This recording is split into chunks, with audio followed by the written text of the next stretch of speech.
আমি বেগম রোকেয়ার বিপক্ষে কথা বলছি না, তিনি তার জায়গায় থাকবেন। কিন্তু ইসলামের বিধান নিয়ে যদি কেউ ক্রিটিসাইজ করে, আল্লাহর বিধানকে ঐশী বাণী না বলে মানবীয় বিধান বলে, মুহাম্মদ সাল্লাল্লাহু আলাইহি ওয়াসাল্লামকে বলে তিনি তার ইচ্ছায় বিধান প্রণয়ন করেছেন, আপনি যেই হতে পারেন তাতে কিচ্ছু যায় আসে না। ইসলামের বিধান নিয়ে ক্রিটিসাইজ করলে যতদিন আমাদের কণ্ঠে জোর থাকবে, হক কথা হক আমরা বলবো, যে মাতা সে হক।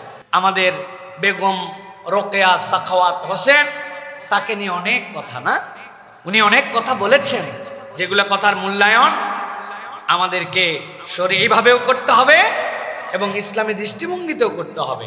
আমি যখন হুজুর, আমি যখন ইসলামের কথা বলি, তখন যখন কেউ ইসলামের বিপক্ষে কথা বলবে, আমি আপনার সাহিত্য সমালোচনা করব না, আপনার বক্তব্যের সমালোচনা আমাকে করতে হবে। সে যদি ইমানের পয়েন্ট হয়, তাহলে ইমানের পয়েন্ট আপনাকে জানাই দিতে হবে। আমি মুফতি নই, মুফতি সাহেব ওইটার আলোকে ফতোয়া দিবেন, আমি ফতোয়া দিব না, কিন্তু জনগণকে জানাবো এটা শরীয়ত সম্মত কথা নাকি শরীয়তের বিপক্ষ কথা। এতে কার গা জ্বললো আর কার জ্বললো না, এতে আমার দেখার কোনো সময় নেই। উনি বলতেছেন, অতঃপর মহাত্মা মুহাম্মদ রমণীদের সর্বদাই নরের অধীনে থাকিবে এই বিধান দিলেন। বিবাহের আগে পিতার কাছে, বিবাহের পরে স্বামীর কাছে। যদি বিপত্নিক বা তার যদি স্বামী চলে যায়, তাহলে সন্তানের কাছে। মহাত্মা মুহাম্মাদের বিধান এইটা। উনি ক্রিটিসাইজ করে বলেছেন, মুহাম্মাদি আইনে দেখিতে পাইবেন দুইটি ভ্রাতা একটি ভগিনী একত্রিত হইয়াও আড়াই জন হইতে পারে না। তার মানে নবী করিম সাল্লাল্লাহু আলাইহি ওয়াসাল্লাম যে বিধান দিয়েছেন, এটা তার পছন্দ হয় নাই, এটা মহাত্মা মুহাম্মাদের বিধান বলে তিনি বলেছেন, পুরুষরা পুরুষের স্বার্থে এই ঐশী গ্রন্থ নামে তাদের বানানো গ্রন্থ অনুযায়ী নারীদেরকে দাবাইয়া রাখিবার প্রয়াস নিতেছে। কি পরিমাণ অন্তরের মধ্যে জ্বালা থাকলে বোরকাওয়ালিদেরকে তিনি মক্কা মদিনাওয়ালি বলে টিটকারি করেছেন। তিনি নারী স্বাধীনতার নামে ঘোষণা দিয়েছেন, যদি কোনো এলাকায় পথের লোক রোদুল্যমান শিশু চুপ করিবার প্রয়োজন পড়ে, কোনো বাচ্চা খুব কাঁদতেছে, তখন সেই পথ দিয়ে যদি কোনো বোরকা আবৃত নারী যেত, অঙ্গুলি নির্দেশ করিয়া তাহাকে বলিত, চুপ কর, ওই দেখ মক্কা মদিনা যায়, ওই ঘেরা টপে জড়ানো জুজুউড়ি, ওটাই মক্কা মদিনা। যার কাছে পর্দা পুশিদা, মক্কা মদিনা জুজুউড়ি। এই কথা যদি আমি এখন জানাই দেই, আর আপনি বলেন আপনি বেগম রোকেয়ার বিপক্ষে কথা বলছেন, আমি বেগম রোকেয়ার বিপক্ষে কথা বলছি না, তিনি তার জায়গায় থাকবেন। কিন্তু ইসলামের বিধান নিয়ে যদি কেউ ক্রিটিসাইজ করে, আল্লাহর বিধানকে ঐশী বাণী না বলে মানবীয় বিধান বলে, মুহাম্মদ সাল্লাল্লাহু আলাইহি ওয়াসাল্লামকে বলে তিনি তার ইচ্ছায় বিধান প্রণয়ন করেছেন, আপনি যেই হতে পারেন তাতে কিচ্ছু যায় আসে না। ইসলামের বিধান নিয়ে ক্রিটিসাইজ করলে যতদিন আমাদের কণ্ঠে জোর থাকবে, হক কথা হক আমরা বলবো, যে মাতা সে হক। আপনার বলাতে কি যায় আসে? আল্লাহ বলছেন, আর রিজালু কাওয়ামুন আলান নিসা। আপনি বুঝেনই নাই দায়িত্বের জায়গাটা কি। নারীকে ইসলাম কোন সময় ছেড়ে দেয় নাই, আটকায় নাই, ছেড়ে দেয় নাই। মা দায়িত্ব আছে, কন্যা দায়িত্ব আছে, স্ত্রী দায়িত্ব আছে, বিধবা দায়িত্ব আছে, তালাক প্রাপ্তা দায়িত্ব আছে। ওই নারী যেন কখনো একা না হয়ে যায়, কখনো যেন বিপদ সংকুল না ভাবে, নিরাপত্তাহীনতায় না ভাবে, কখনো যেন সে না মনে করে যে আমি নারী বলে আমি একা। ইসলাম তাকে সংরক্ষণ করলো, আর আপনি সেটাকে অপব্যাখ্যা করে মনে করলেন আটকালো। দৃষ্টিভঙ্গি তো আলাদা, দৃষ্টিভঙ্গি আলাদা। ওই যে বলেছিলাম যে আপনি কোন চোখে দেখেন, এটা আপনার চোখের উপরে কি আছে এটা প্রমাণ করবে। ঈদের দিন আমার আব্বা আমাকে 2 টাকা দিয়ে একটা চশমা কিনে দিছিলেন, যে চশমার রং ছিল লাল। আমি ওইটা দেখে আসমান দেখছি লাল, আব্বা দেখছি লাল, আম্মা দেখছি লাল, পায়েস দেখছি লাল, লবণও দেখছি লাল। খানিকক্ষণ পরে লালের মজা শেষ, আম্মার থেকে একটা হলুদ নিয়েছিলাম, এরপরে তাকায় দেখি আসমান লাল, একটু পরেই দেখি আম্মা হলুদ, আব্বা হলুদ, ভাত হলুদ, তরকারি হলুদ। আসলে কি আসমান লাল আর ভাত হলুদ? আমার চোখ কেমন? আল্লাহ রাব্বুল আলামিন এক শ্রেণীকে এমনভাবে অন্তরকে তাদের হেদায়েত থেকে বের করে দিয়েছেন যে ওরা যেটাকে ইসলাম নিরাপত্তা দিল, ওইটাকে সেটা মনে করলো যে এটা আটকায় দিল। ইসলাম যেটাকে তার ইজ্জত দিল, ও মনে করলো সেইটাকে জুজুবুড়ি, হ্যাঁ, মক্কা মদিনাওয়ালি বলে টিটকারি করছেন। প্রিয় ভাইরা, এই জন্য বলবো, ইসলাম অর্থনৈতিক অধিকার নারীকে কেমনে দিয়েছে আপনি প্রুফ করেন।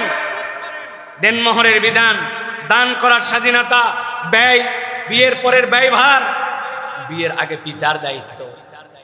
আল্লাহ বলছেন, ওয়ালা তাকতুলু আওলাদাকুম খাশিয়াতা ইমলাক, খবরদার তুমি ভয় করে, ক্ষুধার ভয় করে তোমার সন্তানকে হত্যা করে ফেলো না। নাহনু নারযুকুহুম ওয়া ইয়্যাকুম, আমি তোমারেও খাওয়াই, তাদেরকেও আমি আল্লাহ খাওয়াই। ইন্না কাতালাহুম কানা খিতান কাবীরা, সূরা বনী ইসরাঈলের 31 নম্বর আয়াতে আল্লাহ বলছেন, তাদেরকে হত্যা করার থেকে বড় অপরাধ আল্লাহর কাছে আর কিছু নাই। আপনি কেবল নারী হিসেবে হত্যা করে ফেলছেন। স্বাধীনতা স্বাধীনতা বকেন, এখনো ভারতীয় উপমহাদেশে ভ্রূণ হত্যার যে হার, সবচেয়ে বেশি ভ্রূণ হত্যা হয় নারীদেরকে, নারী হত্যা করে ফেলা হয়।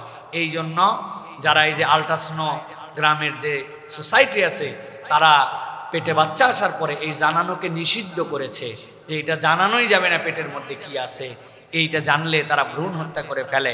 আপনি, ইসলাম বলছে এখান থেকে নারীকে ইসলাম মর্যাদা দিয়ে নিয়ে আসলো, আর আপনি নারীর স্বাধীনতা খুঁজে পান না। সম্পদে উত্তরাধিকার, ইসলাম বলছে লির-রিজালি নাসিবুম মিম্মা তারাকাল ওয়ালিদান ওয়াল আকরাবুন, আল্লাহ বলছেন তার জন্য পিতামাতা যে সম্পদ ছেড়ে যাবে, আল্লাহর মিরাস নামায় আল্লাহ রাব্বুল আলামিন প্রত্যেকটা সেক্টরে তার জন্য সম্পদের অধিকার আল্লাহর পক্ষ থেকে দান করে দিয়েছেন। সুবহানাল্লাহ। পায় কত দিক থেকে নারী, আপনি চিন্তা করছেন? সেই বিয়ের থেকে তার কোনো খরচ নাই, এরপরে তার সম্পদ আছে, তার স্বামী তার দেখভাল করবে, বাপ আগে দেখভাল করছে, তার কোনো খরচ নাই, তার শুধু রিজার্ভ আর রিজার্ভ। আল্লাহ রাব্বুল আলামিন কত দিক থেকে তার জন্য সম্মান দিলেন। আর আপনি বলছেন যে দুইজন নারী মিলিয়া, একজন ভগিনী মিলিয়াও আড়াইজন হইতে পারে না। আপনি বলতেছেন ইসলাম তারে ঠকায় দিছে। আপনার বোধের ঘাটতি, আপনার চশমার সমস্যা, সমস্যা ইসলামের নয়। প্রিয় ভাইয়েরা, চতুর্থত সামাজিক অধিকার, হুকুকুল মারআতিল ইজতিমাইয়া। ইসলাম নারীদেরকে কি সামাজিক সম্মান দিল, কি অধিকার দিল, দেখেন আল্লাহ কি বলতেছেন। বাইবেল বলে, তাহারা বশীভূত হইয়া থাকুক, আর যদি কিছু শিখিতে চায় স্বামীকে ঘরে জিজ্ঞাসা করুক। নতুন নিয়ম, কারিন্থীয় 14 নম্বর অধ্যায় 34 এবং 35 নম্বর শ্লোক। ঘরে থাকবে, শিখতে যদি চাই স্বামীরে জিজ্ঞাসা করো, তোমার বাইরে যাওয়ার দরকার নাই, জ্ঞান অর্জন করার কোনো তোমার দরকার নাই। আর ইসলাম কি বলছে? ইসলাম বলছে তলাবুল ইলমি ফারিদাতুন আলা কুল্লি মুসলিমিন ওয়া মুসলিমা, প্রত্যেক মুমিন নর নারীর জন্য জ্ঞান অর্জন ইচ্ছা নয়, দায়িত্ব, ফরজ। সুবহানাল্লাহ বলেন। ফরজ করে দেওয়া হয়েছে, সে যেন জ্ঞান অর্জন করে, শরীয়ত যেন বোঝে, দিন যেন জানে, কারো কাছে যেন মুখাপেক্ষী না হয়। হযরত আয়েশা সিদ্দিকা রাদিয়াল্লাহু তাআলা আনহা, মুহাদ্দিসা, মুফাসসিরা, সাহাবায়ে কেরাম তার কাছে যে দিন শিখে আসতেন, তার কাছে জিজ্ঞাসা করে আসতেন, তাদের কাছ থেকে দ্বীনের বুঝ নিয়ে আসতেন। সুবহানাল্লাহ। নবী করিম সাল্লাল্লাহু আলাইহি ওয়াসাল্লাম তার স্ত্রীর পরামর্শে তার জীবনে শান্তি পাইছেন। কোন পুরুষ তাকে এই পরামর্শ দিতে পারে নাই। মক্কা বিজয়ের আগে হুদাইবিয়ার সন্ধির সময় গেলেন, রাসূলুল্লাহ সাল্লাল্লাহু আলাইহি ওয়াসাল্লামের সন্ধি হয়ে গেল।